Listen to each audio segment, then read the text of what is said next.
Luc 3, c'est 2 à 18. Alors, on nous dit, voilà, on va quand même lire le verset 1 pour mieux comprendre. La 15e année du règne de Tibère César, lorsque Ponce Pilate était gouverneur de la Judée, Hérode tétrarque de la Galilée, son frère Philippe, tétrarque de l'Iturie et du territoire de la Traconite, Lysanias, tétrarque de la Bilène, et du temps des souverains sacrificateurs Anne et Caïphe, la parole de Dieu fut adressée à Jean, fils de Zacharie, dans le désert. Et il alla dans tout le pays des environs de Jourdain, prêchant le baptême de repentance pour la rémission des péchés. Selon ce qui est écrit dans le livre des paroles d'Ésaïe, le prophète, c'est la voix de celui qui crie dans le désert, préparez le chemin du Seigneur, aplanissez ses sentiers. Toute vallée sera courbée, toute montagne et toute colline seront abaissées, ce qui est tortueux sera redressé, et les chemins raboteux seront aplanis. Voilà, donc ici, et toute chair, verset 6, toute chair verra le salut de Dieu. Donc ici, nous voyons bien qu'on nous parle de notre bien-aimé Jean, qui a reçu le mandat, le go du Seigneur, et il parlait du Seigneur partout, là où il était en fait, donc il parlait, donc c'est là où on dit, donc, de son enseignement, donc il dressait complètement le peuple, donc il parlait du Seigneur au peuple, afin que le peuple puisse venir vers le Seigneur. C'est pour ça que on nous dit que toute montagne et toute colline seront abaissées, ce qui est tortueux sera redressé, et les chemins raboteux seront aplanis. Donc, c'était vraiment un enseignement qui était centré sur la repentance et le baptême.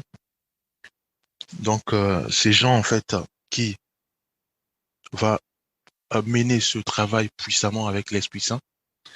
Et effectivement, après, dans le verset 7, il nous est dit, il disait donc à ceux qui venaient en foule pour être baptisés par lui, race de vipères, qui vous a appris à fuir la colère à venir.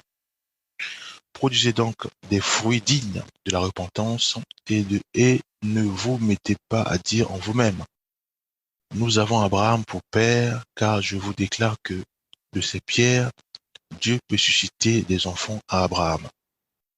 Effectivement, à cette époque, le peuple fouillait beaucoup, donc il venait vers Jean, puisque Jean il donnait un enseignement puissant. Et à ce moment-là, donc les gens, le peuple venait vers Jean pour être sauvé, voilà, par peur aussi. Et là, Jean va toujours rester dans sa parole, hein, en disant que voilà, c'est mieux en fait, c'est vrai quand on vient demander pardon, mais c'est mieux aussi d'avoir aussi des résultats. C'est-à-dire qu'il faut, quand je demande pardon, il faut que ça soit sincère.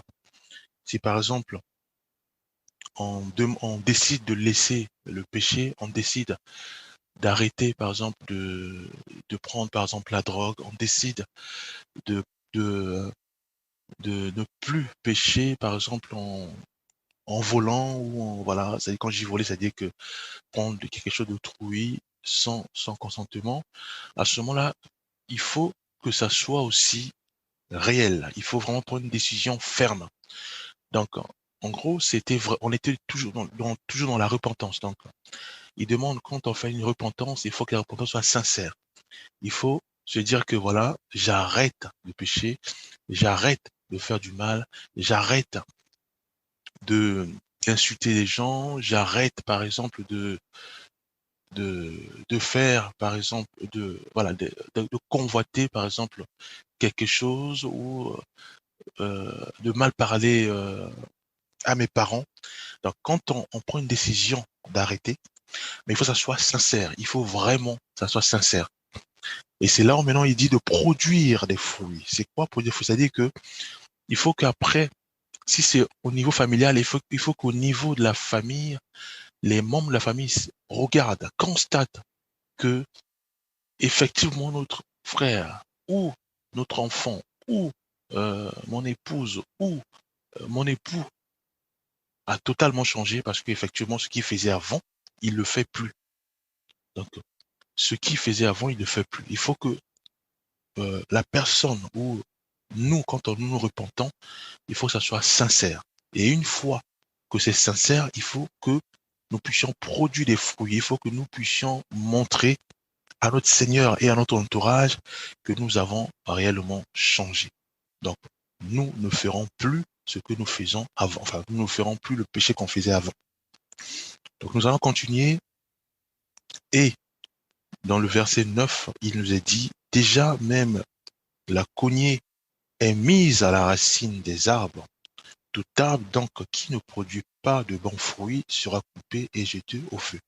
Alors là, c'était un peu comme des mises en garde au peuple qui parfois ils faisaient la repentance, après ils repartaient encore dans leur vomi, comme dit la parole, que le chien repart encore dans sa vomi, c'est-à-dire que les peuples, parfois ils font ce qu'on appelle, le peuple fait la prière de repentance, mais après il repart encore dans son péché. Donc il y a des bien-aimés, parfois ils disent voilà, j'arrête de prendre la drogue.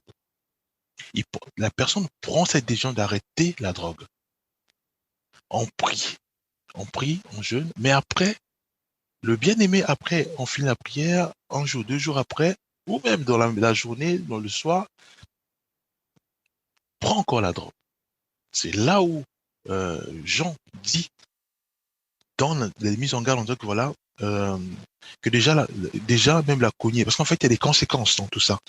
Parce qu'imaginez-vous, mes bien-aimés, que nous, on était par exemple dealer, parce qu'en fait là on voit ça, on entend ça par-ci par-là, des dealers. On fait le mal dans un quartier. Et après, il y a la parole de Dieu qui vient nous toucher notre cœur. À ce moment, on se rend compte qu'effectivement ce que nous on fait n'est pas bien. Alors qu'est-ce qu'on fait? On prend la décision d'arrêter de faire le mal dans le quartier. Et par la suite, on entend, apparemment il y a eu des chamailles, voilà, et on se dit voilà, non, il faut que qu'on fasse ce qu'on appelle les règlements de compte. Mais quand on le fait, ça veut dire qu'on repart dans notre vomi, on repart dans le péché. Et en faisant ici, et qu'on se retrouve dans les bagarres, et par la suite, on se retrouve à l'hôpital, et il y a Satan qui meurt, c'est là où Jean nous met en garde, d'une autre manière, en disant que voilà, déjà la cognée est mise à la racine des arbres. Tout arbre donc qui ne produit pas de bons fruits sera coupé et jeté au feu. Et bien aimé, vous savez, la mort est validée tout par Dieu. Une personne, quand elle meurt, c'est Dieu qui valide. On a vu l'histoire de Job où vraiment on a vu que Dieu tient à ses âmes, à ses enfants. La preuve n'est que même pour que qu'il y ait une maladie, il faut que ce soit permis par le Seigneur. Pour qu'il y ait ceci, il faut que ce soit permis par le Seigneur. Parce que le diable, il nous réclame toujours. Donc il ramène tout ce qu'on fait du péché enfin, tout ce qu'on fait comme péché sur la terre, le diable ramène tout cela au ciel pour nous accuser. C'est pour ça qu'on appelle l'accusateur de nos frères et sœurs. Il nous accuse jour et nuit. Et là, Jean nous parle de la repentance. Pourquoi? Parce que, et à ce qu'on appelle l'enjeu spirituel, plus nous péchons, plus nos actes sont transmis vers le Père, le Créateur. Pourquoi sont transmis? Parce que le diable veut à tout prix nous arracher, veut à tout prix nous enlever de cette terre. C'est pour cela, mes bien-aimés, il est très important que nous puissions non seulement nous confesser, non seulement demander pardon, non seulement arrêter tout ce qu'on fait comme péché, mais nous devons aussi mettre en pratique nos décisions. Nous devons aussi, mes bien-aimés, savoir que quand on prend une décision de ne plus faire la prostitution, par exemple, nous devons être fermes. Nous devons après associer notre décision par la prière. Nous devons dire que Seigneur, voilà, j'ai pris la décision de ne plus faire la prostitution. Maintenant, aide-moi. Aide-moi à rester ferme, à rester intègre dans cette décision, à rester ferme dans cette décision. Parce que seul, je peux rien faire, mais aide-moi, révèle-moi les choses cachées. Fais-moi grâce, oriente-moi, guide-moi, de manière à ce que je sois ferme dans ma décision, que je ne puisse pas retomber dans la prostitution. Quand on prend la décision de ne plus voler, ça peut être voler des voitures, voler des motos, voler euh, nos parents, ça peut être beaucoup de choses. Nous devons, mes bien-aimés, prendre la décision, effectivement, de ne plus voler. Et quand le diable envoie ses pensées du vol dans notre cœur, nous devons à ce moment-là prier.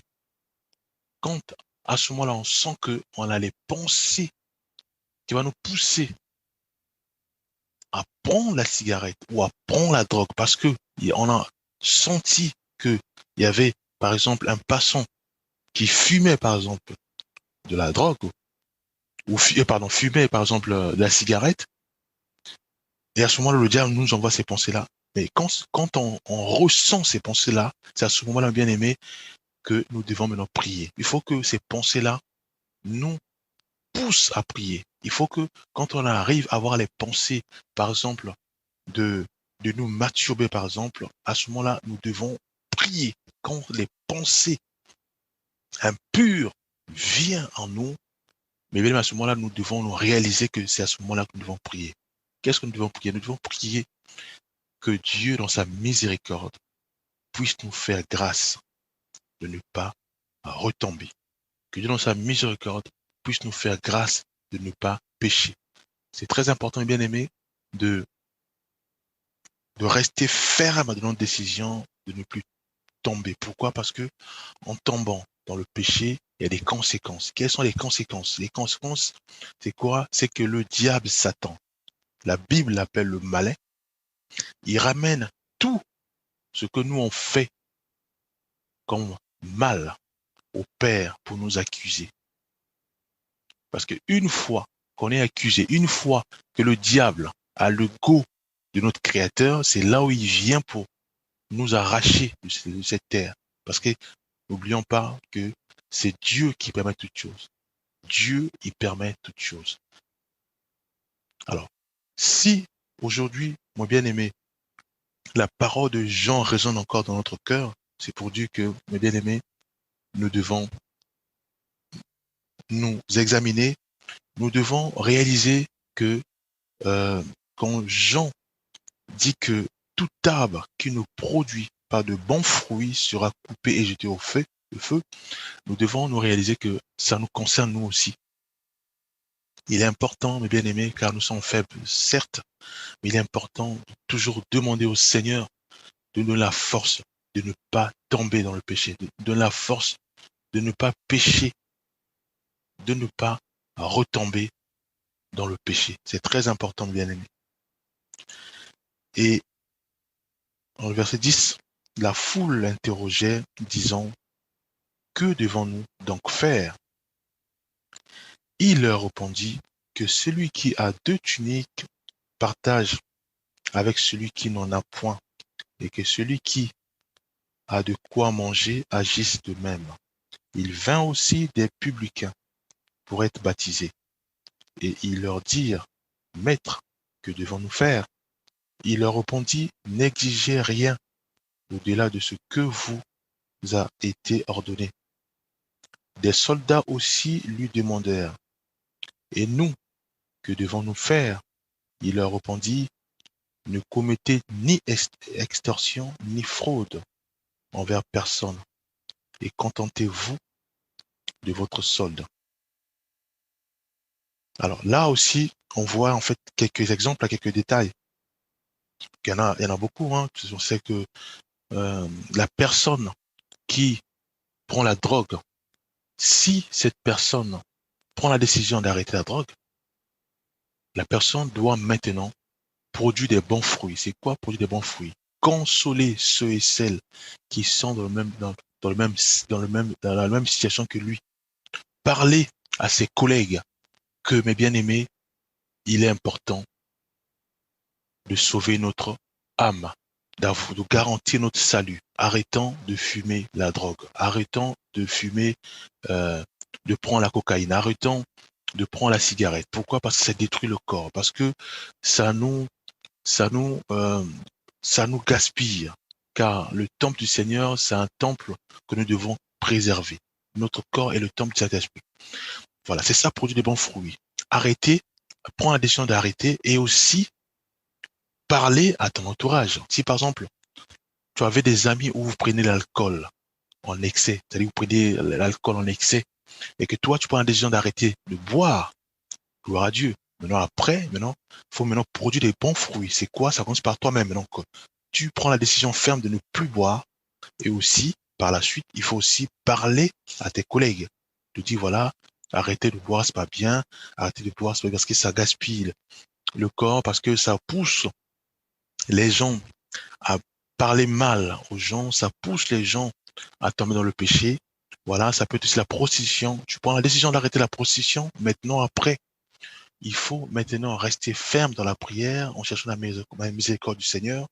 Aussi, de parler à tes copines, de parler à tes copains, en leur disant que c'est pas bien de faire cela. C'est pas bien de faire cela parce qu'il y a des conséquences. Parce que la Bible nous dit de ne pas pécher. La Bible nous demande de imiter uniquement notre Maître, notre Seigneur, Jésus-Christ. La Bible nous demande de produire des bons fruits.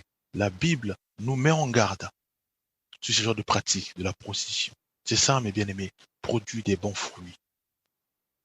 Et ça, c'est juste des exemples, hein, mais après, il y en a plein. Il y a beaucoup d'exemples types pour produire des bons fruits.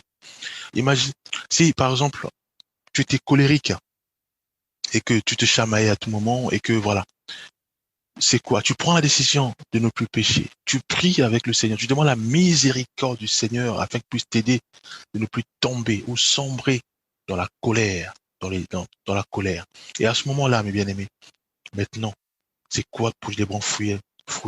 C'est de pardonner. C'est de demander pardon à tes voisins, à ton entourage. C'est aussi de parler à ceux et celles qui étaient avec toi, qui se chamaillaient, qui tombaient dans la colère, qui tombaient dans les bagarres, qui tombaient dans les difficultés, de leur parler du Seigneur, de leur dire c'est pas bien de d'avoir la colère, c'est pas bien de, de les bagarres, c'est pas bien. Dieu n'aime pas ça parce que le diable prend tout ça et le diable nous accuse par rapport à ça. C'est pour cela, mes bien-aimés, il est plus qu'important que nous puissions rester fermes dans notre repentance. Quand Dieu nous demande de nous repentir, nous devons nous repentir. Et une fois que nous regrettons nos péchés, il est important, bien aimé, de rester ferme en disant que voilà, euh, Dieu aide-moi parce que je suis faible. Aide-moi à ne plus tomber dans le péché. Aide-moi de ne plus de ne plus tomber, que je ne puisse plus tomber dans l'alcoolisme, de ne plus tomber dans la prostitution, de ne plus tomber dans la drogue, de ne plus tomber dans la haine, de ne plus tomber dans la colère, de ne plus tomber dans la jalousie, de ne plus tomber de toutes sortes de péchés. Que Dieu m'aide de ne plus tomber à consulter, par exemple, des voyants. Que Dieu m'aide de ne plus tomber dans le péché, de ne plus tomber à consulter, par exemple, des, des sites qui n'honorent pas le Seigneur, des sites qui poussent à la bagarre, des sites qui poussent euh, euh, à la prostitution. Que Dieu m'aide de ne plus tomber dans l'alcoolisme, de ne plus tomber dans, dans, dans la divination. Voilà. C'est important, mes bien-aimés, de garder en tête que le salut est individuel, que le salut, ça se mérite, et le salut, ça se travaille uniquement sur terre. Parce qu'une fois que nous mourons, à ce moment-là, on perd notre salut. Parce qu'on dit que il est permis à un homme de mourir une seule fois. Et après quoi? vient le jugement. C'est pour cela, mes bien-aimés frères et sœurs, j'insiste, j'aime beaucoup insister. Pourquoi? Parce que c'est très important euh, quand nous demandons pardon au Seigneur. C'est très important quand nous faisons ce qu'on appelle la repentance. Quand nous faisons la repentance, mes bien-aimés, il est important que, il est important de rester ferme dans notre repentance. Il est important, mes bien-aimés, de prier et de demander la miséricorde du Seigneur afin qu'il puisse nous aider, nous restaurer, à demeurer ferme dans notre repentance. Parce que une fois que Dieu nous fait grâce et que Dieu nous aide à vraiment à ne plus sombrer dans le péché, notre péché mignon, comme on dit, à ce moment-là, nous maintenant, nous devons aussi conseiller aux membres de nos familles, conseiller à nos amis que le péché n'est pas bien parce que le péché peut t'emmener à la mort, le péché peut t'emmener à, à, à, à, à la dépression, le péché peut t'emmener à la prison, le péché n'est pas bien. Donc le péché aux yeux du Seigneur n'est pas bien parce que quand tu pêches, ton âme est perdue. Quand tu pêches, tu ne garantis pas le salut de ton âme. C'est pour cela il est important que nous puissions préserver notre salut de l'âme. En quoi faisons? En restant ferme dans notre repentance. La repentance doit être sincère. La repentance doit automatiquement être associée avec la prière. Il est important, mes bien-aimés, si par exemple on volait des voitures, si par exemple on volait des motos, il est important de ne plus le faire. Il est important aussi de prier pour que le diable ne puisse pas nous tenter par là. Parce que le diable, il sait que c'est par là qu'il va nous attraper. Puisque c'est notre faible, c'est la porte où il peut nous attraper. Puisqu'en fait, c'est par là que nous sommes faibles. Il est important de prier en disant que Seigneur, aide-moi à ne plus tomber dans les vols, dans du vol, les vols de voitures, les vols de motos, que Dieu m'aide à ne plus voler, que Dieu m'aide à ne plus voler les voitures, que Dieu m'aide à ne plus voler les motos. Si par exemple notre faiblesse, c'était en volant l'argent de nos parents, nous allons aussi prier, d'en rester ferme dans notre repentance, en disant, Père, je volais mes parents, maintenant aide-moi à ne plus voler. Fais-moi grâce de rester ferme dans ma repentance, de ne plus voler.